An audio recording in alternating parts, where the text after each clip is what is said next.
What's up, everybody, and welcome back to another edition of the 10-7 MMA. I'm DS, and as always, I'm here with my boy Dino Bebe. How you doing, my brother? Chilling, brother. How are you? I'm good, man. I'm good, except there's something that's been heavy weighing on my mind, and I know it's been heavy weighing on yours too, and that's the reason we made this video today. And the question is Conor McGregor done? Is he done? And you know what? I have some strong feelings about this. Because, to me, Conor McGregor is kind of like that friend that we all have. Where you love that friend. It's one of your most entertaining friends. When they show up, they bring the energy. They bring the vibes. Every time you're with them, it's amazing, right?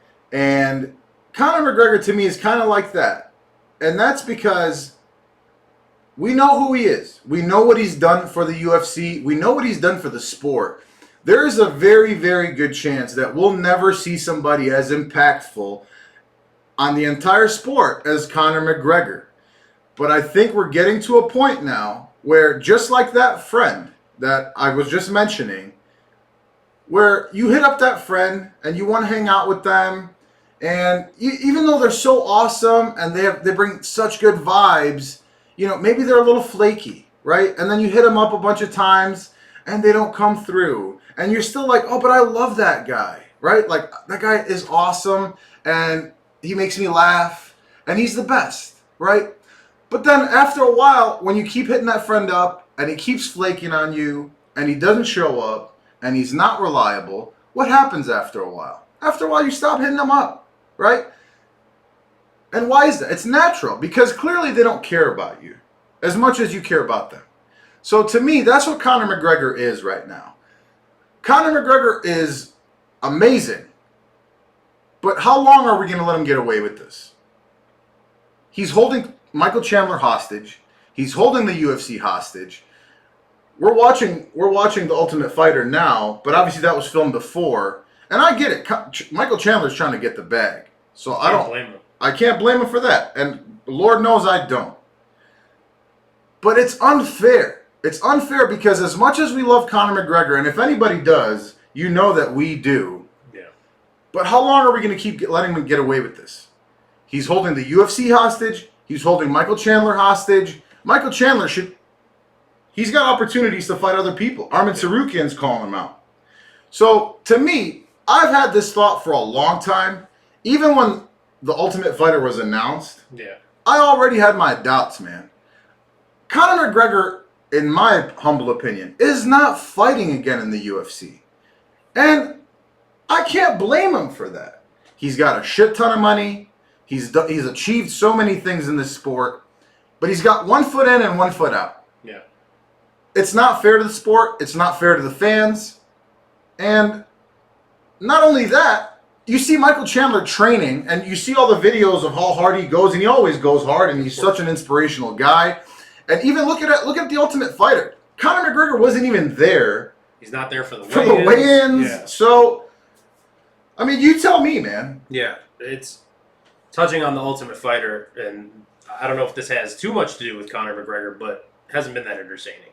It has not been entertaining at all. And I think that's saying something. Yeah.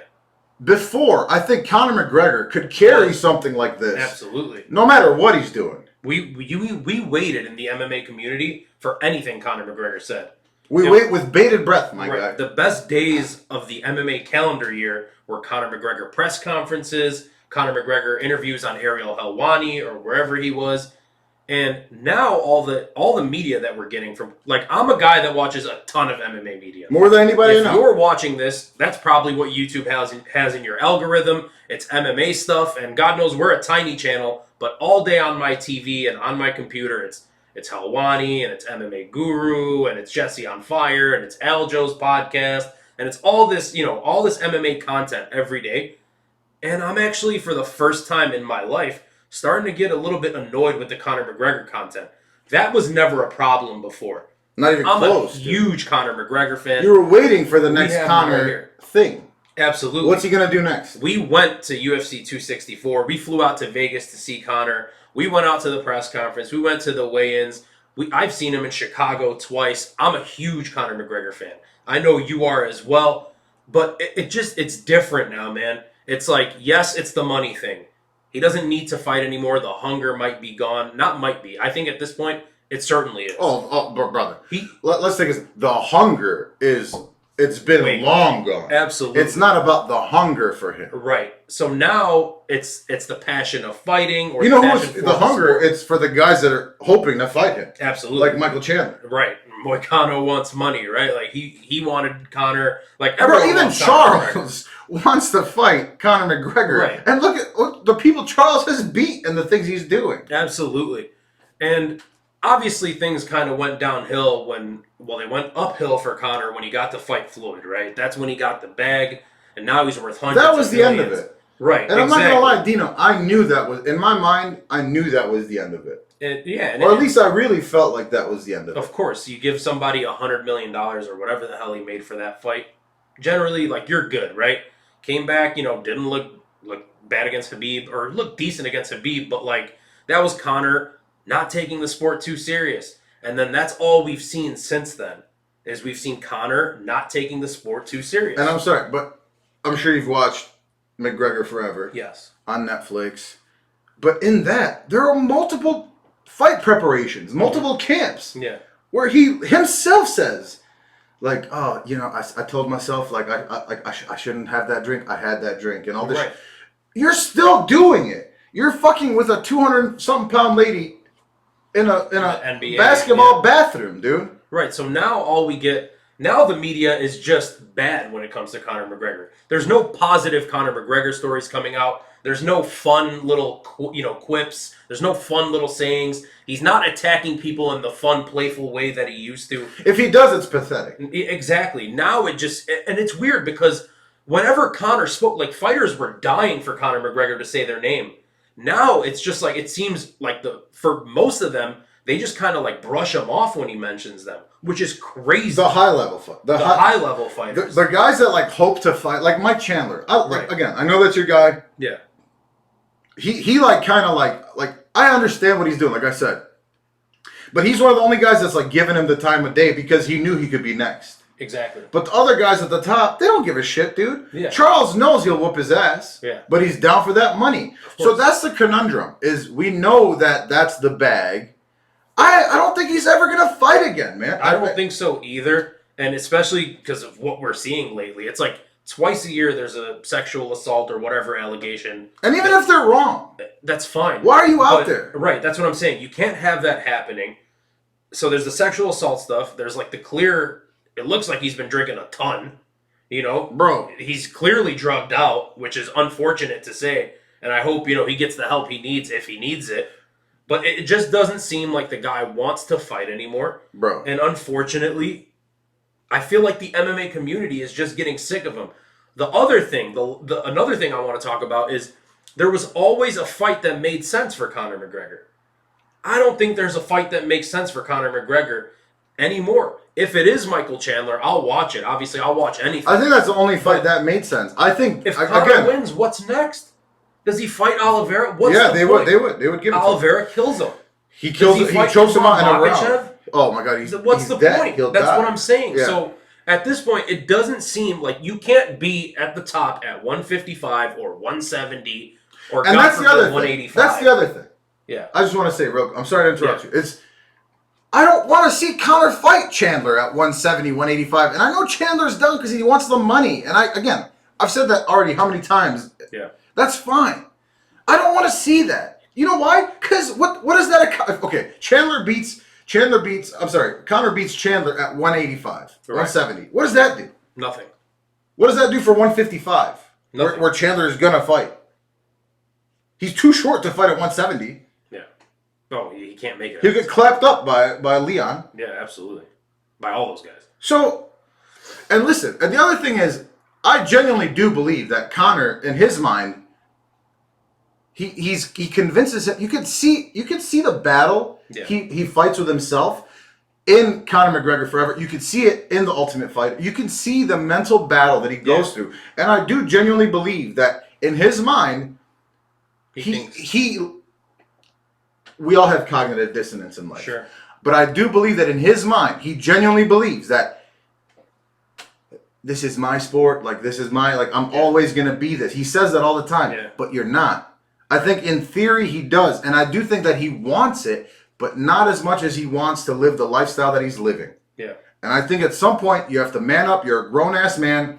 And you have to communicate that, and it's not goddamn fair to Michael Chandler. It's not fair to the lightweight division, which has been held hostage, not just by Conor McGregor, but by Gaethje, by Poirier, by all these guys at the top, by Michael Chandler himself. Like, I don't think he's doing it as like, oh, I'm going to do this to waste these guys' time. No, I do think in his mind that he believes that he's going to do it again. I agree. Because he wants to, in theory. Yeah.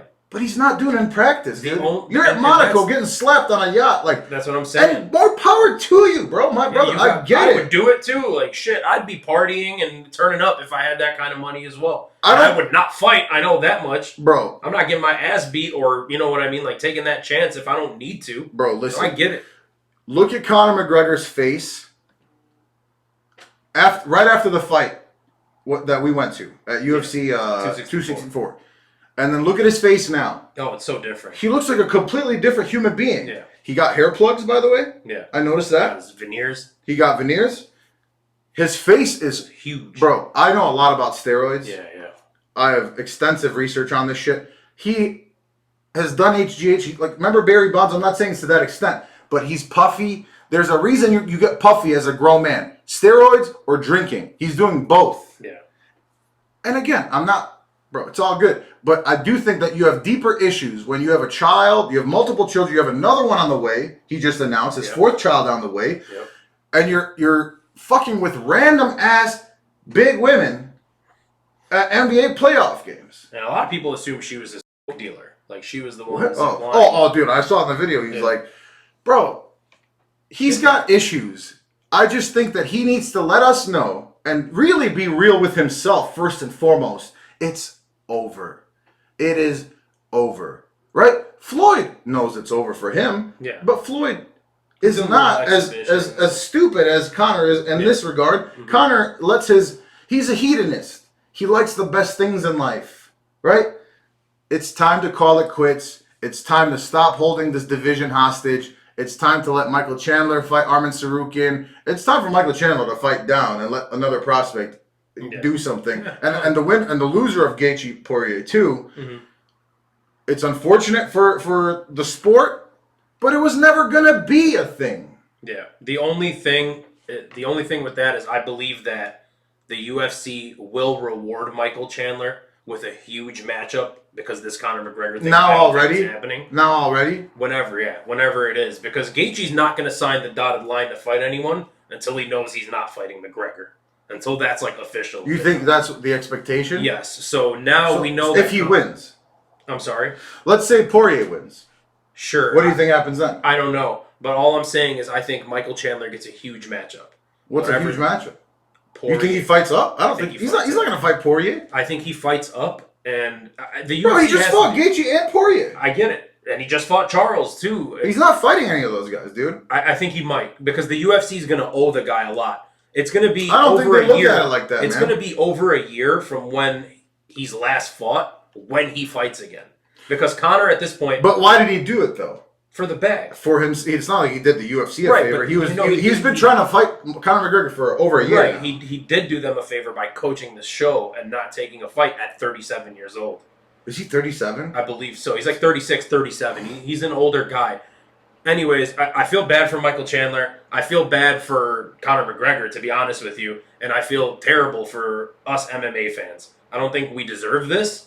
But if it is the end of Conor McGregor, and I personally, as a huge Conor McGregor fan, hope it is. Thank you so much for everything you've done for the sport. You are the Michael Jordan. You are the poster child of the sport. And not only is he the Michael Jordan, what Michael Jordan was for the Bulls, he's the Michael Jordan of the sport in terms of what he did for the sport. Yeah, for basketball. And how what Michael Jordan did for basketball.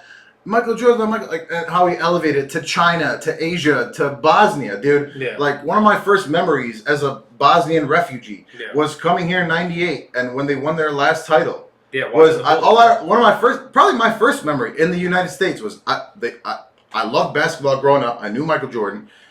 And all I remember is being outside on Montrose in like Irving Park. And like just stepping outside with my grandparents who didn't know, even they knew. They don't speak English. They knew who Michael Jordan was and shit. People honking their horns. The energy was electric. Yep. Conor McGregor was exactly that. To MMA. To MMA. And my God, the sport wouldn't be where it is today. But it's time to call it quits. It's time for him to go off into the sunset. He already has. In practice and what he's doing and the decisions that he's making, he already has, man. Yeah. It's, and I get it. As a man, you don't always know what you want. Or maybe you do. But like, there are other things you want too, but not as... It's time to let it go, brother. It's time to let all of us go. It's time to let Michael Chandler go. It's time to let the sport continue on. And the sport will be okay. Yeah. There will never be another Conor McGregor, but the sport will be okay. And a lot of that is thanks to Conor McGregor. Most of it. So the UFC is where it's at because of Conor McGregor. No question. So you said it perfectly. I got nothing else to say. Thank you, Conor, for everything you've done. Thank you, Conor, and thank you guys for listening. Yeah. We're worked up about this because we love this sport. And we love Conor McGregor too, man. It's just unfortunate. I have not had any serious hope about this. Bro, since that injury, we knew when we saw that. Yeah, I looked at you and that was the first thing I said is he's what do they say? Drunk thoughts or drunk words or sober thoughts? And we were drunk, brother. We were drunk, but what did you say to him? You said he's done, and he was done. And as soon as it happened, we walked out, and that was the end of it, bro. And as it should be. I'm not saying it shouldn't be. It's just, let's call it what it is, man. And that's it. Anything and else? That's it. Anything else? I mean, I think I've said it all. So there we go. And I love the way you said it. I mean, I'm passionate about it, man. I'm passionate about the sport. You know, you get it. I get it. Hopefully you guys get it.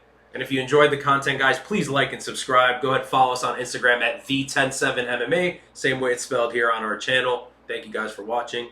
Peace. Peace.